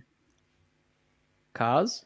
Maybe the bears will turn into cars. Maybe something like that. I don't know. Actually, you know. Also, I had a couple of other thoughts. I thought that there could be a sports team collaborative going on, because bears are often mascots for sports teams. So the Chicago Bears or something. I don't know if that's real. Maybe, yeah. There's no bears in NRL at the moment. That'd be the they don't exist in the NRL at the moment, so it wouldn't be that. We'll see. Yeah. So yeah, Project Bear. Sometime in the next year, we will see what comes out. One thing I do know is that very quickly after these things are revealed or leaked out, they do tend to get released pretty fast. The collaborative. So something tells me that we might see Project Bear sooner rather than later. Sorry. Can we see it later rather than sooner? What were you saying? Rob Franklin's Car Bears instead of Care Bears. Car Bears.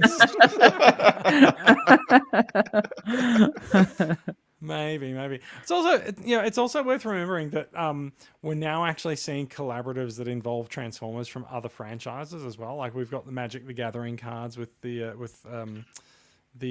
Secret Lair and Transformers and Shattered Glass figures in there. So like, I think the fact that this is Tra-Gen is very, very firmly in the wheelhouse of being an actual Transformers figure, but it could well be a collaborative from the other side as well. Speaking of those Magic the Gathering cards, apparently the original versions of the Shattered Glass Magic the Gathering cards go for as much as the actual Shattered Glass figures, apparently. Like those original figures, they're apparently ridiculously expensive. There's quite a desire for them, and I think the Shattered Glass cards are quite rare. Yeah, apparently you can't find them, and they cost us like a Shattered Glass Prime will cost you into like 500s. So like one of these cards probably costs the same, which is amazing to me. Yeah, card collecting is an unhinged hobby. Yeah. We're going to go from Project Bear. We're going to stick with some of the leaked listings. Couple of suggestions are that 2023 2023 or 2024, we're going to see Transformers Animated Optimus, Beast Wars Tigerhawk, and Silverbolt. This comes from listings that seem to indicate so Transformers Generations Legacy Uni something, which Evolution is the subline for year 2. So the thought is that Uni might be year 3 as well. Universe. Yeah, United. could be United, could be yeah. United, yep. So Unicycle. look, I think if it's not, I think it's sad. I'd like to see Transformers Legacy Unicycle. I think that could be a very compelling line. But yeah. So yeah, there's a few listings there. We're looking at Leader Beast Wars Tigerhawk, Leader G1 Sandstorm, Cyber Starscream, whether we're looking at Cyberverse or Cyberjet. Oh, Cybertron, come on. Has to be Cybertron. Does it? Okay, fair enough. Yeah. I guess he was a very distinctive model. Yeah. I reckon it'd be Cybertron. Prime Thundertron, Animated Optimus Prime, Beast Wars Silverbolt. And another one that's a little bit out of left field for this listing, Leader G2 Grimlock. Now that does actually indicate a potential reuse of the Studio Series Dinobots molds. So yeah, could be pretty cool. What's the capsule part? Capsules are sort of an enclosed subline. Like you could say that the Velocitron line is a capsule.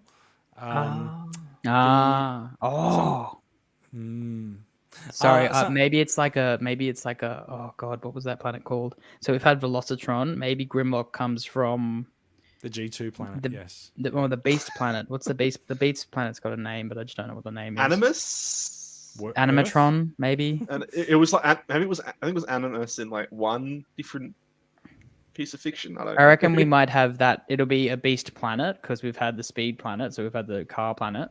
So I reckon we'll have the Beast planet and G2 Grimlock will kick it off. Maybe it's very possible. We don't know what a lot of these things are. They're listings that have turned up and been found and discovered in various systems by various people in the fandom. One of the other items that has been shown, which is actually a leaked figure that's come out, is Legacy Medics. Now, this figure looks like a repaint of Crankcase. Medics is a character from the Rescue Bots continuity. We know that Legacy's going to throw in characters from different continuities. I actually think this looks really good. It's gorgeous. I really love the bright primary colors on the color schemes because like all the uses that we've had of this mold so far, we've had like Skids Burnout and Crankcase. They're all sort of very sort of dark and grungy. This is really nice. They were blue, black, and blue and black. That's right. Well, do you know what's cool about this, right? This is our first ever Generations Rescue Bot. That's right. Yeah. Medics is a Rescue Bot, original character. So if we could see like Heatwave and Chase, oh god, Blades, what's the last one? I think Older. Blur is technically a different character. Yeah, he's a different guy. Yeah, I'm rewatching Rescue Bots along with Stasis Pod at the moment. Yeah, so, and it's Rescue Bots is an amazing show, and to get actual, that toy line is targeted to kids, and it's an amazing toy line that helps kids learn like gross motor skills, which is great. But we don't really have any collector focused toys until now, and now we have a really cool character represented in Generations, which is awesome. Can I just point out for people keeping count at home, there is indeed a light bar on the top of the vehicle. Do we take a drink? Pretty sure that some of the weapons seem to have come in from other figures, but yeah, it looks really nice. There is a thought, although obviously it's a leaked figure. It's come from the factory reject pile or whatever. However, it's turned out. But the fact that it's sort of so far along in production would probably indicate that it's coming sooner rather than later.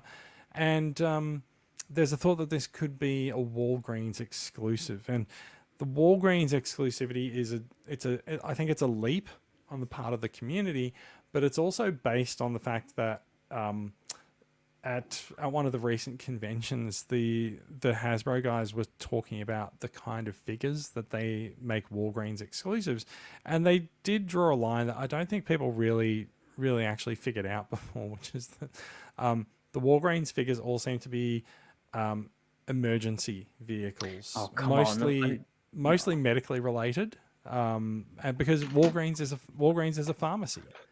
Yeah. Hold on. I thought everyone knew that. No. Like Hold. I'm gonna look this. A lot of people don't necessarily understand the link of things. Like, so out of the Walgreens exclusive figures, since War for Cybertron, we've had Ratchet.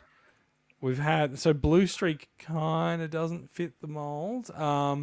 Before that, we had Brainstorm too. So your mileage may vary as to whether he counts as any kind of doctor. That's true. But he's a mad doctor. And we've had Red Alert, which does fit the emergency vehicle mold.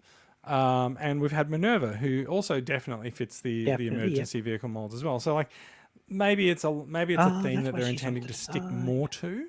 And so medics fits in with that theme if that's the established theme for these characters. That's really weird. Yeah, so most of, if not all of them, have been rescue vehicles or ambulances and stuff. So that's funny. Since War for Cybertron, yeah. Well, that means the rescue bots are prime. Forgive the pun. Yeah, all of them could be exclusives, and everyone will hate it. Yeah. That is it. That is it for news. We are well into a long running show because it is our last one for the year, and we have been off the air for a month. So I'm not really too averse for things running long. Does anyone have any other news that they wanted to talk about before we sort of move on from the news cycle? I feel like it's been a month, so there's plenty of scope for things that we didn't necessarily put into the run sheet. If there's something that's come out that you want to talk about. I'm sure I've forgotten something, but it'll come in 5 minutes after the show's done. I'm sure. Very good. No, I'm glad we talked about the leaks because I did want to. I mean, those were all pretty much bought from me. I think they look great. Yeah, as I'm reading through them, you just bought this. Bought. Have we? There was only like 2 that I didn't. Have we talked about Earthspark on the show? No, we not yet. haven't. So Earthspark's not. So while a lot of people have seen all of Earthspark's not officially all available in Australia yet. There's, I think, 3 episodes still to come.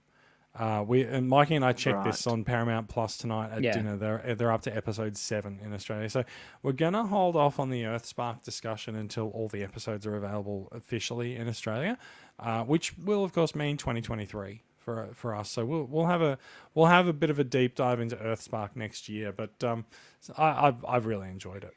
Yeah, I love it. Same. Yeah, it's been a real pleasant surprise. It has. Oh, and just I was telling Jason this today. 2023 is going back to the golden age of Transformers because we've got a great TV show, we've got a video game coming, and we've got a great looking movie coming. So we're all 3 major, and we've got a great toy line. We've got tons of great toy lines, out. So there's never been a better time, in my opinion, than 2023 to be a Transformers fan. Everything's covered.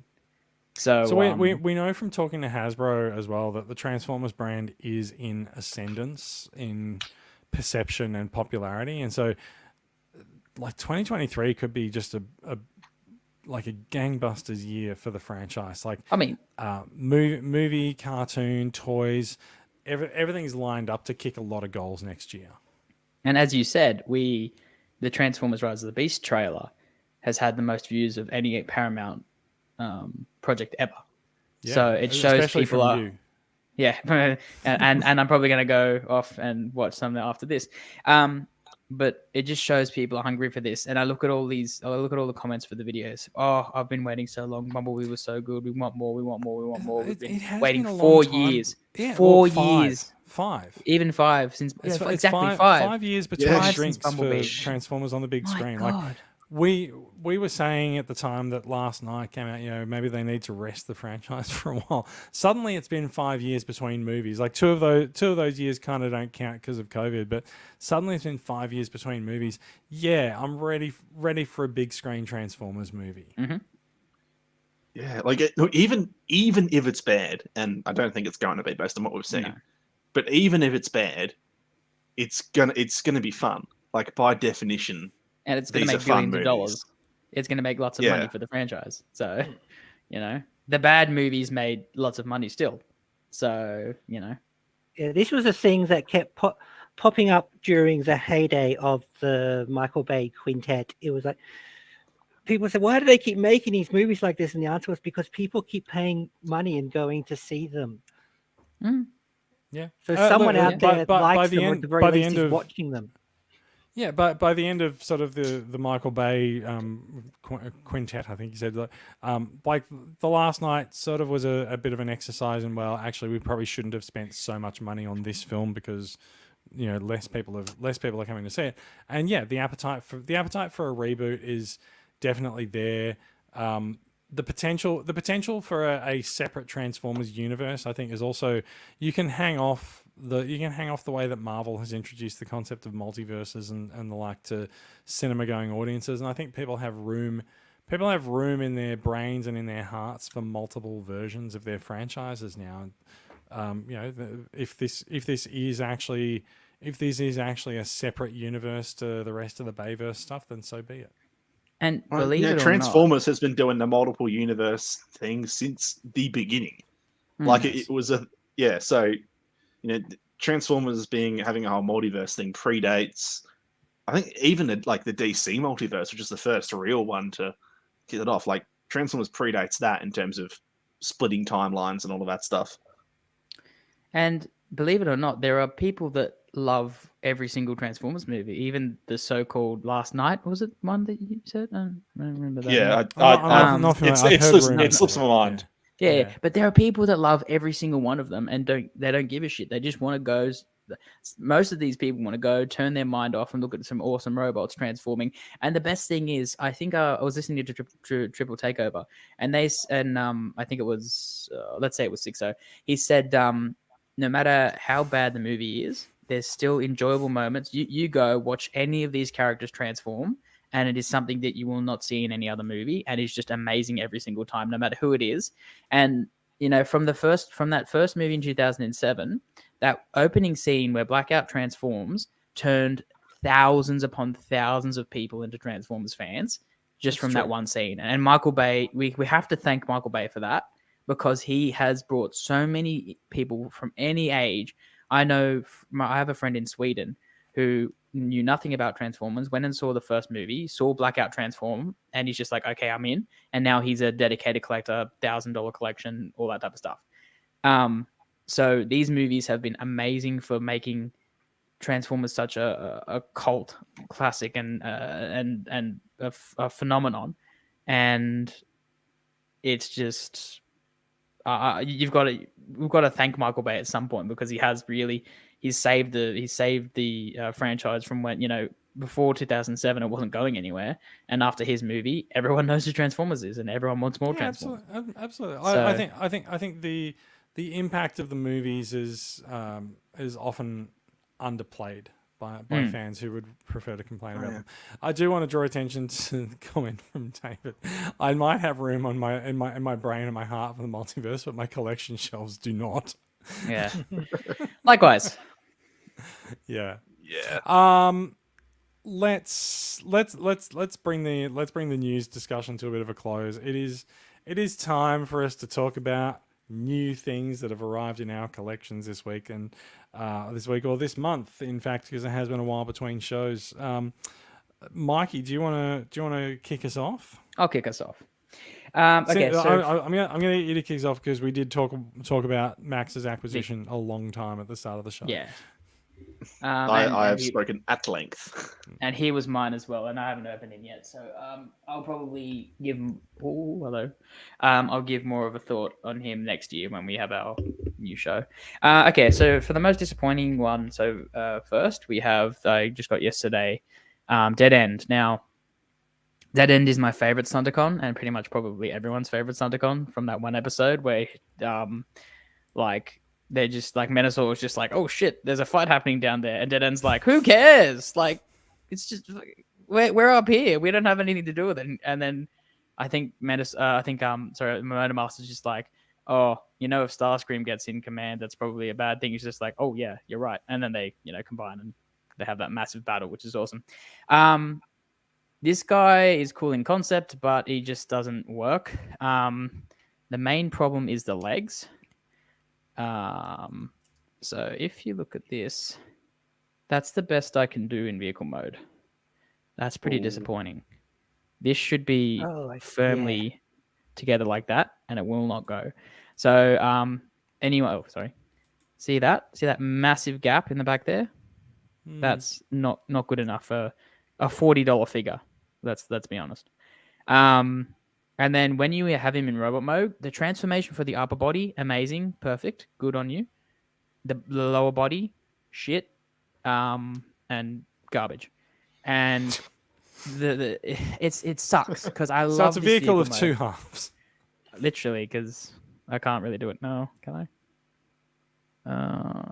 No, I can't. It does split in half because it is the arm. But you're paying $40 and that's what you get.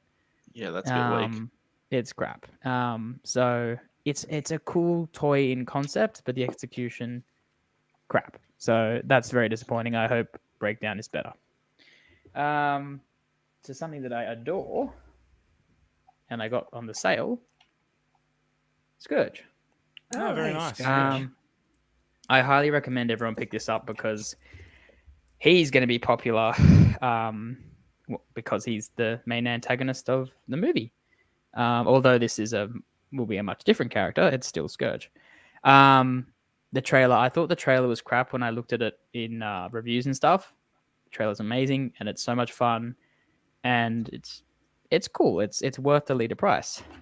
Scourge himself, the Laser Prime mold, is amazing. And I got him for $60, so you can't complain. There's literally no room for complaint there. Truck mode looks amazing. Robot mode looks great. This guy is not staying as Scourge. I'm getting one of my customizing mates to turn him into a character that I do not think we're going to get a version of, unfortunately, even though it's the easiest, like, other than Laser Prime and Scourge, and I guess Ultra Magnus, because this guy was also Ultra Magnus. The easiest repaint would be Toxitron, because the original Toxitron is a lime green and yellow repaint of this guy. And Toxitron is a really cool, obscure character that I love, and he has pretty much zero toys. So I'm going to get one of my mates I'm going to commission him to customize this basically lime green and yellow, and I'll have a leader class Toxitron. So that's You'll have really a leader class pina colada. I know pina coladas are generally pink, actually, but yeah. No, I was thinking of Splice ice creams. Jason, I don't know what you're talking Good old about. green But anyway. I don't know. You know what? It's very late. It is. And then one of the figures of the year, in my opinion, before I have the last two figures that I haven't opened, is How many figures of the year have you got tonight? I know. Well, no. Well, none of these. None of them so far. But this guy, Beast Wars Inferno, he is bloody awesome. Transformation's fun. Posability great. He's even got a opening and closing mouth, which is really cool. So he can praise Megatron as his queen, as he should. Him I want to pick up because I'm getting Predacons. Yeah, he's the transformation's actually really fun, intuitive. Some things happen that you don't expect, and it's great. He's got his giant butt propeller that actually spins. So this thing spins like it does in the show. The ant mode is pincers actually are articulated. A lot going for this. It's a great toy. It's probably worth the $55 in my opinion.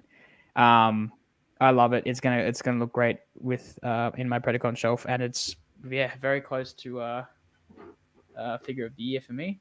And then just to round it up, today, other than Victory Saber that I picked up off Jason, I also picked up Shadow Glass Slicer and Exosuit because I love the comics and I've been reading the comics. How good is that new run? It's fantastic. Yeah, it's a pretty good one. I haven't actually finished the first run of Shattered Glass, so I haven't Yeah, started and the new you one. might have man. missed your opportunity to get covers of the other ones. Oh no, I've got the first run, all the covers that I want. I just haven't read them. Oh, but like for part 2, which is these guys. Yeah. So this is good. So this is 2 deluxes. So I think it was like $70 or $80. Not bad. Actually pretty good considering the cost of a deluxe today. It's just Wheeljack painted up as Slicer. Weird thing is now I don't know, Max, if you can confirm or deny this. In the comic, I haven't read up to this point. I don't know if it's a spoiler or not, so I don't know. But he's an Autobot in the comic, and yet he's packaged as a Decepticon. I'm trying to remember the exact details, but it's like because of it's who Wheeljack is and isn't in Shattered Glass has like flicked in between entries, and it's been like a mixture of Wheeljack being redecorated into Slicer versus being a redeco of like Armada Wheeljack because that was based on Sideswipe, but then Armada, but in Sideswipe, his Armada design was used in Shattered Glass, but no, the Wheeljack's Armada design was used in Shattered Glass, but that design was based on Sideswipe. So it's like it's this weird revolving thing of the different designs of who, like, I can't remember how it goes because it is changed like literally half a dozen times who the hell Shattered Glass Slicer / Wheeljack is. So currently this design in the current run of comics is an Autobot called Slicer, but he's positioned as Wheeljack. Basically they're just in the current comics. They're not really addressing it. They're just saying, yeah, this is evil Autobot Slicer, and as Max says, you're just kind of going with, in this universe, Wheeljack is called Slicer because shut up, that's why. Because there's a toy called Slicer on the shelf. So I guess because in the comics, this is he's the an evil Decepticon. Autobot. Yeah, he's a Decepticon, heroic Decepticon. But so does he have the red Decepticon faction symbol? Yes, Actually, So I guess he has a purple Decepticon symbol. No, it's red. I think it's red. Yeah, because there's exosuit is red. I'm the one who's actually got one out of the box. It's red. Exosuit is red. That is not. Really? Don't tell me you've got 2 different colors. No, I just think no. So there's not a lot of light in the box, and I don't think Mikey's seeing clearly. Put my light on here. Okay, so it is in the comics. Yeah, it is purple.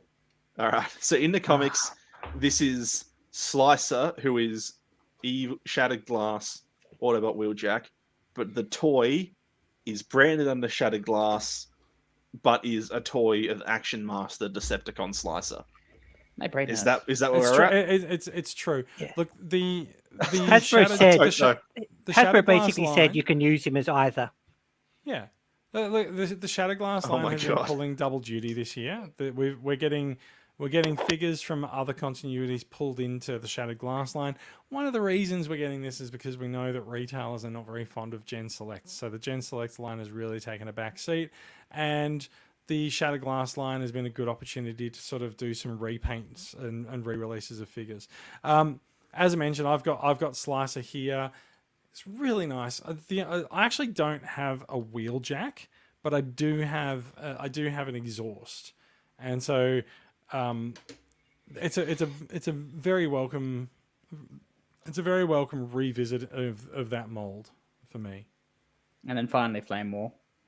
That's it from me. And again, this is another one that can be. This is another one can be repurposed into just a into your generations line as a Decepticon Flame War. You can just say her symbol's red because she's red, I guess. But yeah, for me, she's going to be a Shattered Glass figure. And I've always loved the character of Flame War. Am I right in thinking this girl is a figure that was made for BotCon but designed by a fan? Yeah. Was he Australian? Yes. No, I don't think so. No, okay. I thought it was Australian. but yeah, this character was designed by a fan, and that's really cool. So, no, it's just a really cool design. You know, it's just it's a chick with flames turns into a to a motorbike, has a pterodactyl that can be an axe or a crossbow, and I think this mod probably suits Craig it better points than out the RC. Flame War was designed by Benson Yee. Yes, yes. That's what I was trying to work out. Yeah, and that's all from me. Very nice. Very nice. Got a couple of acquisitions to go through. I also have Flame War and Slicer. I'm gonna hold up the exosuit. There, the exosuit is very red. I've got a poor choice of red background lighting, so you may lose the exosuit in the background lighting. I like it. It's a cool color. The exosuit. There's some debate among fans as to whether or not exosuit counts as a transformer, because exosuit does not have a. Oh no. Oh, fair enough. I don't think he does. I was going to say exosuit does not have a faction symbol on him, but he does. He's also not packaged as a transformer. He's packaged as a bag full of accessories. Accessories, yeah. So, Is he in the tissue paper? He's in the tissue paper. You've got a deluxe class in tissue paper. Yeah, he's in the tissue paper in multiple pieces. I think in like 6 different pieces all wrapped up. So that's unhinged. That's fantastic. The box for Slicer and the box for Flame War are not quite Voyager size. They're sort of like Deluxe Plus. So getting 2 deluxes into the one box requires a little bit of work from Hasbro. Flame War is easier because it's a deluxe plus a Battle Master, and also it's a small deluxe as well. As far as my acquisitions go, I've got Slicer and I've got Flame War. I haven't opened Flame War yet. Obviously, I've opened Slicer. Haven't opened Flame War yet. Gonna open Flame War probably over the weekend. I think Mikey. Last show we had on, I think you pulled out Shattered Glass Soundwave. Nope, I've still got one coming from my source. Fair enough.